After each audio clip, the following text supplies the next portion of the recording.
Hi friends, welcome back to మన channel. పంతులు గారు ఈ విధంగా నిర్మలతో అంటూ ఉంటాడు, దాంపత్య జీవితం కలపడానికి ఈ పూజ నాకు వెన్నతో పెట్టిన విద్య. ఇక మా తమ్ముడు చెప్పాడు, డోంట్ వరీ, పాలు నీళ్ళలా కలిసిపోయేలా నేను చేస్తానని చెప్పేసి ఇక పంతులు గారు చెప్పిన మాటలు విని ఒక్కసారిగా మనోహరి షాకే చూస్తూ ఉంటుంది. అప్పుడు అమర్ మిస్సమ్మ వైపు కోపంగా చూస్తుండగా, నాకేం తెలియదండి, నా మీదొట్టు అని చెప్పేసి విధంగా అంటుండగా, అమ్మ నువ్వేదో దోష నివారణ అని చెప్పేసాను, ఇప్పుడు ఇతను దాంపత్య జీవితం ఇక పూజ అని చెప్పేసి అంటున్నాడేంటి అని చెప్పేసి అమర్ కోపంగా అంటూ ఉంటాడు. దోష నివారణ పూజ బాబు, ఎందుకంటే ఇక దంపతులు ఇద్దరు చేస్తున్నారు కాబట్టి దాంపత్య జీవితం పూజ అవుతుంది. సరే, ముహూర్తానికి టైం అవుతుంది, ఇక పూజ మొదలు పెట్టాలని చెప్పేసి విధంగా పంతులు గారు అంటూ ఉంటారు. పదండి పదండి అని చెప్పేసి పూజ దగ్గరికి తీసుకెళ్తుండగా మనోహరి ఇక ఏదో ఆలోచిస్తూ, ఇక్కడ ఏదో జరుగుతుంది, అసలు దోష నివారణ పూజన లేకుంటే వీళ్ళ దాంపత్య జీవితానికి పూజ వీళ్ళు వేసిన ప్లాన్ అని చెప్పేసి ఈ విధంగా మనోహరి అనుకుంటూ ఉంటుంది. ఎలాగైనా ఈ నిజానికి బయట పెట్టాలి, అమర్కి తెలిసేలా చేయాలి అని చెప్పేసి మనోహరి ఆలోచిస్తూ ఉంటాడు. మరోవైపు రణ్వీర్ కాస్త మనోహరి గురించి ఎంక్వైరీ చేయడానికి వస్తూ ఉండగా ఈలోపు మనోహరి గుడి దగ్గర ఉన్నదని తెలుసుకుంటాడు. ఎలాగైనా మనోహరి నిజాన్ని బయట పెట్టి మనోహరిని ఇక్కడి నుంచి తీసుకెళ్ళాలని చెప్పేసి రణ్వీర్ ఎలాగైనా ఇక్కడి నుంచి ఇక వాళ్ళ ఇంట్లో నుంచి బయటికి తీసుకురావాలంటే ఇదే మనకు మంచి అవకాశం. ఎలాగైనా మనోహర్ని ఇక్కడనే కిడ్నాప్ చేసి తీసుకెళ్ళని చెప్పేసి రణ్వీర్ గుడి దగ్గరికి వస్తూ ఉంటారు. ఈలోపు అమర్ చేతుల మీదుగా పంతులు గారు పూజ జరిపిస్తూ, ఇక మీరు ప్రదక్షిణాలు 11 ప్రదక్షిణాలు చేయండి బాబు అని చెప్పేసి దాంపత్య ఇద్దరు అని చెప్పేసి విధంగా పంతులు గారు అంటుండగా, అప్పుడు వెంటనే ఇక అమరును మిస్సమ్మ 11 ప్రదక్షిణాలు చేసిన తర్వాత, బాబు ఇక నువ్వు నాతో రా అని చెప్పేసి పంతులు గారు అమరును మిస్సమ్మను బయటకు తీసుకొస్తారు. అమ్మాయి, ఇక నువ్వు నీ భర్త ఇద్దరు కలిసి ఈ ముడుపు ఈ చెట్టుకు కట్టాలి అని చెప్పేసి ఈ విధంగా పంతులు గారు వాళ్ళ చేతికి ఒక ముడుపు ఇస్తాడు. ఇక మనోహర్ని ఈ విధంగా అంటూ ఉంటాడు, అమ్మాయి నేను చూస్తుంటే పెళ్ళైన దాలా ముత్తైదులా నిండుగా కనబడుతున్నావు, ఇక వీళ్ళిద్దరికి ఈ కండువ ఒక చేసి ఇక జతగా కట్టు తల్లి అని చెప్పేసి ఈ విధంగా మనోహర్ని చూసి అంటూ ఉండగా మనోహరి పంతులు గారి మాటలు విని షాక్ అయిపోతుంది. ఇప్పుడు మిస్సమ్మ ఏదో అనుమానం ఒక్కసారిగా పంతులు గారిని అడుగుతూ ఉంటుంది. పంతులు గారు పెళ్ళైన వాళ్ళ కదా ముత్తైద అంటారు, మరి తనకి పెళ్లి కాలేదు కదా అని చెప్పేసి మిస్సమ్మ పంతులు గారిని అడుగుతూ ఉంటుంది. మరి పెళ్లి కాని మనోహర్ని ముత్తైదని మీరు ఎలా పిలుస్తున్నారు పంతులు గారు అని చెప్పేసి మిస్సమ్మ అంటుండగా, ఈ అమ్మాయికి పెళ్ళి ఎందుకు కాలేదమ్మా, పెళ్ళి జరిగింది అని చెప్పేసి ఈ విధంగా ఇక మనోహర్ చేయి చూసి వెంటనే పంతులు గారు చెప్పేసరికి అమర్ షాక్ అయిపోతాడు.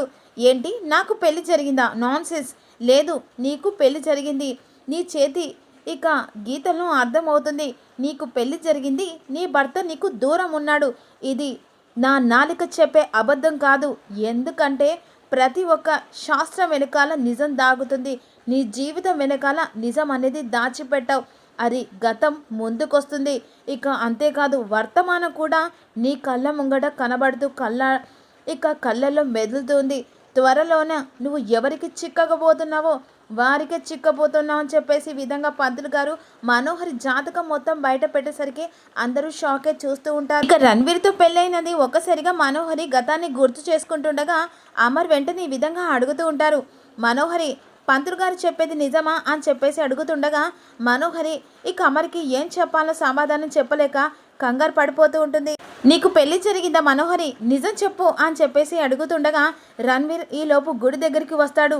ఇక పక్కన ఉన్న ప్రతి ఒక్కరి విధంగా అంటూ ఉంటారు, ఎలాగైనా మనోహర్ని ఇక్కడి నుంచి తీసుకొని వెళ్ళాలని చెప్పేసి విధంగా అంటుండగా, అదే నాకు కావాల్సింది, మనోహర్ని ఎట్టి పరిస్థితుల్లో వదిలిపెట్టను, తన శవాన్నైనా తీసుకెళ్తానని చెప్పేసి గుడి లోపలికి మనోహర్ కోసం అని చెప్పేసి ఇక చుట్టుపక్కల చూస్తుండగా ఇక ఇక్కడ అమర్ కాస్త మనను నిలదీస్తూ ఉంటాడు. నిజం చెప్పు మనోహరి, నీకు పెళ్లి జరిగిందా?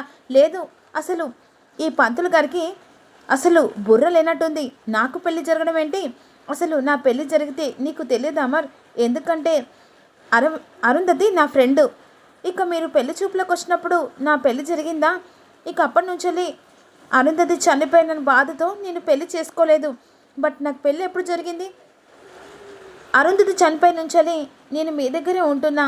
ఈ లోపు నాకు పెళ్ళి ఎలా జరుగుతుంది? పెళ్లి జరిగితే నా భర్త ఉంటాడు కదా అని చెప్పేసి మాట మారుస్తుండగా మిస్సమ్మ ఏదో ఆలోచిస్తుంటుంది. లేదు, అసలు ఈ మనోహరి వెనకాల ఏదో జరుగుతుంది. తన మాట, కంగారు ఇవన్నీ చూస్తుంటే నిజంగానే నాకు పెళ్ళి జరిగినట్టుగా అనిపిస్తుంది. అది పంతులు గారు చెప్పారంటే, అది చేతి రేఖలను బట్టి చెప్పారంటే నిజంగానే పెళ్ళి జరిగింది. ఈ పూజ అయిన తర్వాత మనోహరి గుట్టు ఎలాగైనా తెలుసుకోవాలి అని చెప్పేసి ఈ విధంగా ఆలోచిస్తూ ఉంటుంది. ఇక పంతులు గారికి బుర్ర లేనట్టుంది. ఆయన బుర్ర లేనిది తనకు కాదు మను, నీకు. ఎందుకంటే తను వేదాది పండితులట, పేరు పైన వాడట. అలాంటి పంతులు గారిని మీరు కామన్ సెన్స్ లేకుండా మాట్లాడడం మీకు బుర్ర లేదని చెప్పేసి మిస్సమ్మ అంటూ ఉంటుంది. మిస్సమ్మ వైపు మనోహరి కోపంగా చూస్తుంటుంది. వసై, నువ్వు ఇంటికి వెళ్ళినాక నీ సంగతి చెప్తా అని చెప్పేసి ఈ విధంగా అనుకుంటూ ఉంటుంది. ఇక ఈలోపు దాంపత్య జీవితానికి పంతులు గారు పూజ ఏర్పాట్లు చేస్తుండగా ఇద్దరు కలిసి చెట్టుకు ఇక ముడుపు కడుతూ ఉంటారు. మనోహరి కోపంగా చూస్తుండగా అప్పుడు మిస్సమ్మ మనసులో మొక్కుతూ ఉంటుంది. దేవుడా, ఇక ఎలాగైనా ఇతను నన్ను అర్థం చేసుకొని ఇక నన్ను దగ్గరికి చేరుకునేలా చేయి స్వామి.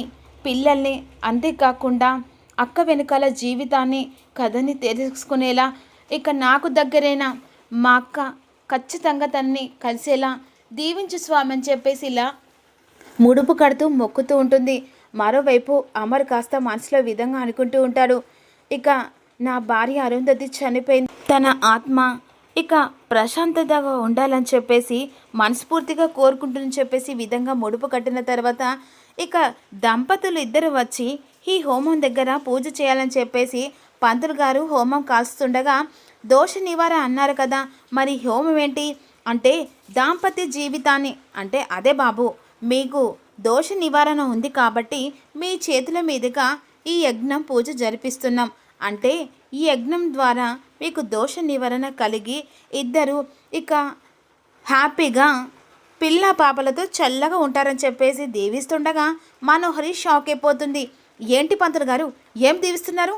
అదేంటమ్మా, వాళ్ళని దీవిస్తుంటే నీకెందుకు అంత కోపం వస్తుంది అని చెప్పేసి అంటుండగా, అయినా తనకి కుళ్ళు పంతులు గారు, మీరు ఇలాగే దీవించండి అని చెప్పేసి మిస్సమ్మ అంటూ ఉంటుంది.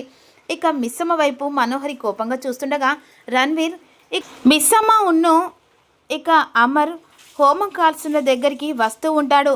మనోహరి ఇక అక్కడే ఉంటుంది.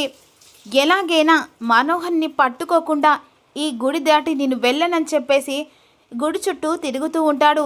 ఈలోపు మనోహరి ఇక రణ్వీర్కి కనబడుతుంది. వెంటనే మనోహరి అని చెప్పేసి గట్టిగా అరుస్తూ ఉంటాడు. ఈలోపు పంతులు గారు అమర్తో మిస్సమ్మతో పూజ జరిపిస్తూ ఉండగా మరోవైపేమో ఇక తను నాకు దొరికింది, మనోహర్ని ఇక్కడి నుంచి తీసుకెళ్ళక వెళ్ళనని చెప్పేసి రణ్వీర్ ఇక మనోహర్ దగ్గరికి వస్తూ ఉంటాడు. మరి ఏం తెలుసుకోవాలనుకుంటున్నారా? మరి మనోహర్ దగ్గరికి వస్తున్నారు రణ్వీర్, మనోహరి భర్త రణ్వీర్ అని అమర్ తెలుసుకున్న తర్వాత మరి మనోహరి రియాక్షన్ ఎలా ఉండబోతుంది, ఇక మరి మనోహరికి ఇక అమర్ ఎలాంటి శిక్ష వేయబోతున్నాడనేదే ఫుల్ ఎపిసోడ్లో తెలుసుకునే ప్రతి ఒక్కరూ చిన్న లైక్ చేసి కామెంట్ చేయండి. లైక్ మాత్రం చాలా